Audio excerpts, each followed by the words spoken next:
Mary Flora Bell was 11 when in 1968 was convicted for the murder of 2 little boys in Scotswood, Newcastle upon Tyne, England, and many believe that she wouldn't have stopped killing if she wasn't arrested. On May 1968, the dead body of 4-year-old Martin Brown was found on the floor of a derelict house by a group of boys that were playing in the area. Blood and saliva were trickling down the side of his cheek.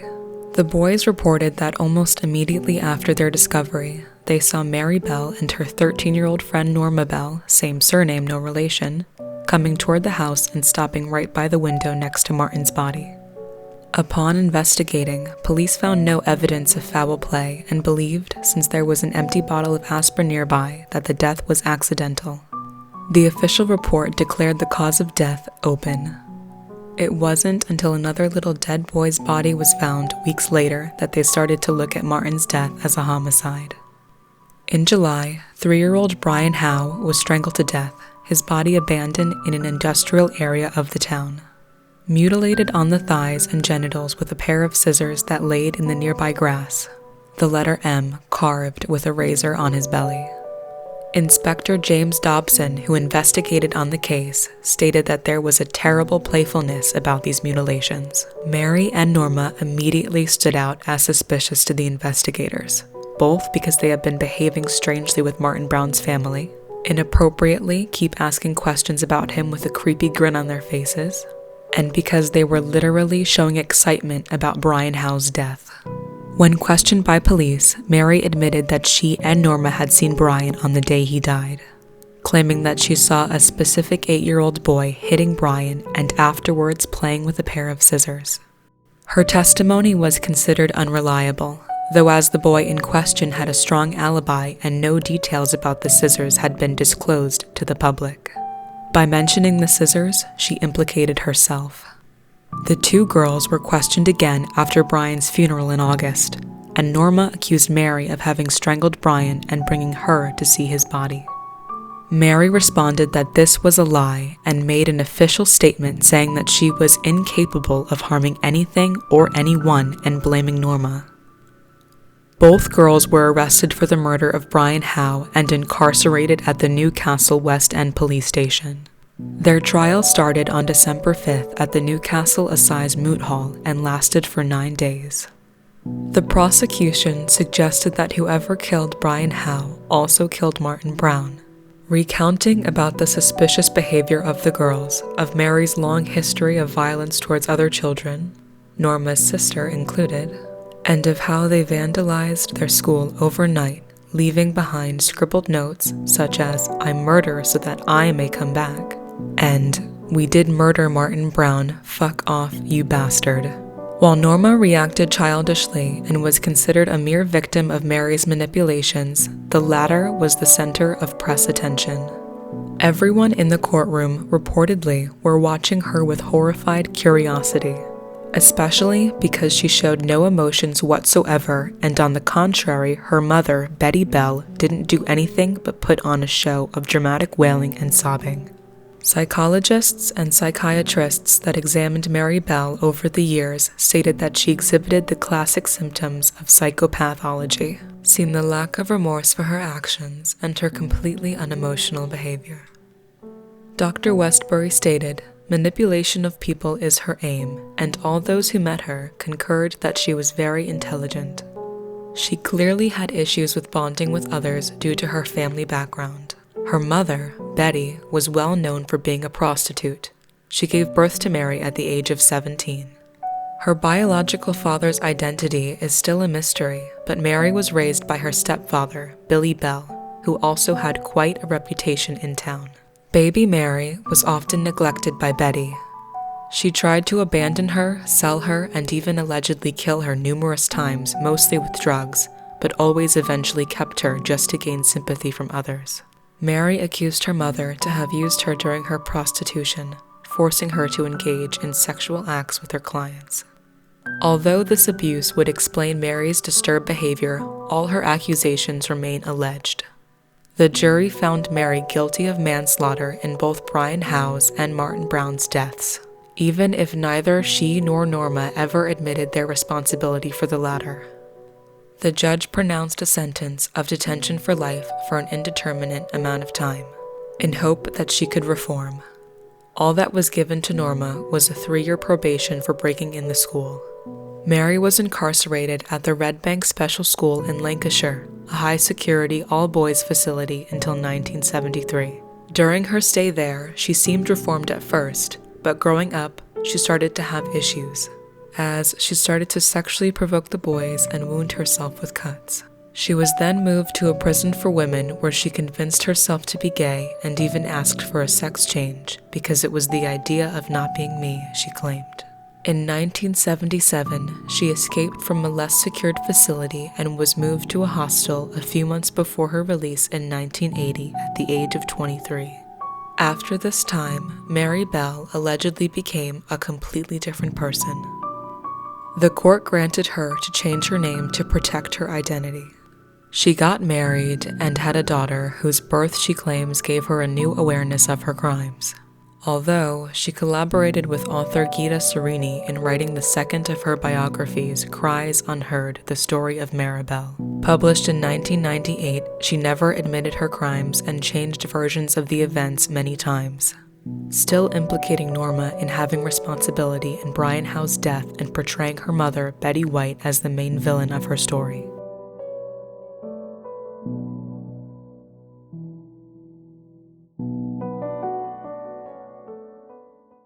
The case of Maddie Clifton's murder at the hands of young Joshua Phillips in Jacksonville, Florida, made a lot of news in the late 90s.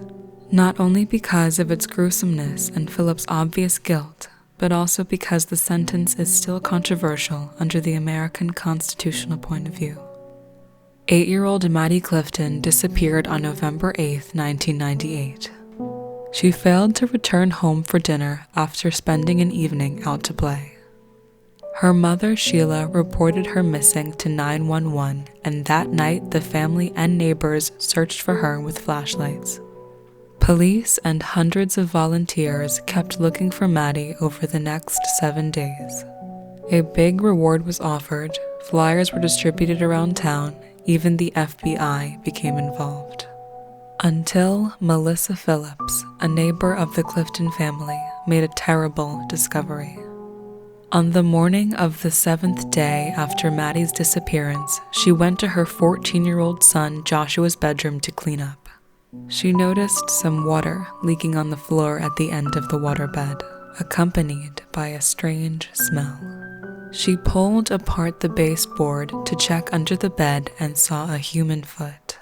She immediately ran outside to call a police officer and led him to Joshua's bedroom. Maddie Clifton's rotting body had been hidden inside the pedestal of Joshua Phillips' waterbed the whole time. She was beaten over the head and stabbed at least 9 times in the chest and twice in the neck, undressed from the waist down. The boy was arrested at his school, and when questioned by police, he confessed to the murder. According to him, Maddie, who not only was his neighbor but also his friend and playmate, came over to his house on the early evening of the day she disappeared, asking him to play baseball together. She was a tomboy and loved playing that game. At first, Joshua said no because his father would be getting home soon and would be angry if she was there, but he later agreed. The two of them played together in his backyard until a ball that Joshua hit with his baseball bat hit Maddie on her head. Since the girl started to scream in pain, Joshua panicked and carried her to his bedroom.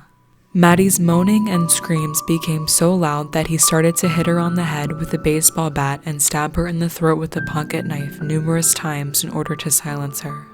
Then he finally proceeded to shove her, still alive, under his bed and went to wash up. He claimed that he panicked because he was scared of getting in trouble, that his father, Steve Phillips, who severely forbade anyone in their house when he and his wife were absent, would have punished him.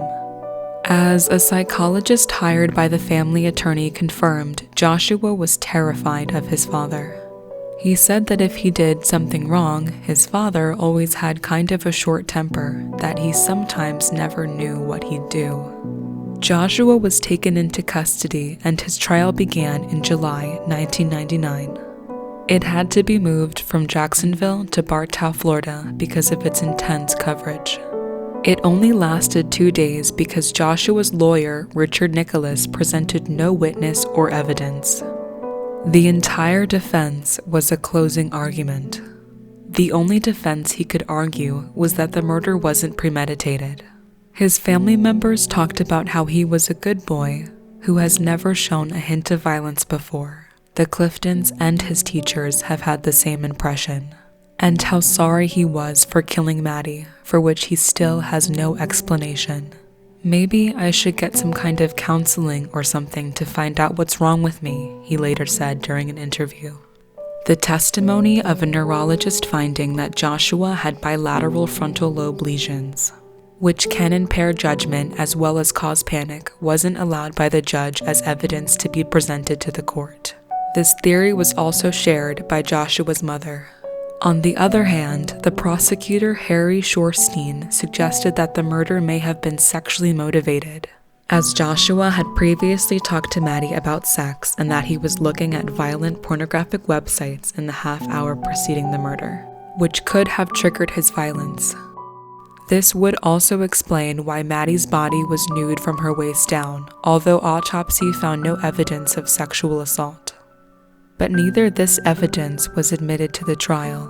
In his closing argument, the defense attorney, Nicholas, urged jurors to convict Joshua of manslaughter and filed a motion to sentence him as a juvenile. After deliberating for 2 hours, the jury convicted Joshua of first-degree murder, and Judge Charles Arnold sentenced him to a life in prison with no possibility of parole. Joshua's life in prison is going well, in spite of his remorse for his terrible actions. He graduated with a paralegal degree in 2007 and now works as a law clerk advising fellow inmates. "I don't know if I deserve a second chance or not," he said, "but I know I want the chance." His no parole life sentence was later up to discussion, as in 2012 the U.S. Supreme Court ruled that sentencing juveniles to mandatory life without parole is unconstitutional. As a result of retroactive application of his ruling, in September 2016, Joshua's attorney appealed to the court and he was granted a new sentencing hearing in August 2017. The sentence arrived on November 17, 2017, which resulted in Judge Waldell Wallace warranting life in prison for Joshua. "I believe this is one of the most rare and unusual crimes that warrants life in prison," he wrote. Because Joshua's actions were motivated by deviant, prurient intentions that represent a level of depravity that cannot be explained or attributed to immaturity, impetuosity, or recklessness, or headless risk-taking. This was a satisfying sentence for the Clifton family, but Joshua's mother stated that an appeal will be filed. The case is up for an automatic review in about 6 years. On December 2019, Joshua's sentence of life in prison was upheld by Florida 1st District Court of Appeal and will be reviewed again. The sentence could be modified at a 25-year review based on demonstrated maturity and rehabilitation.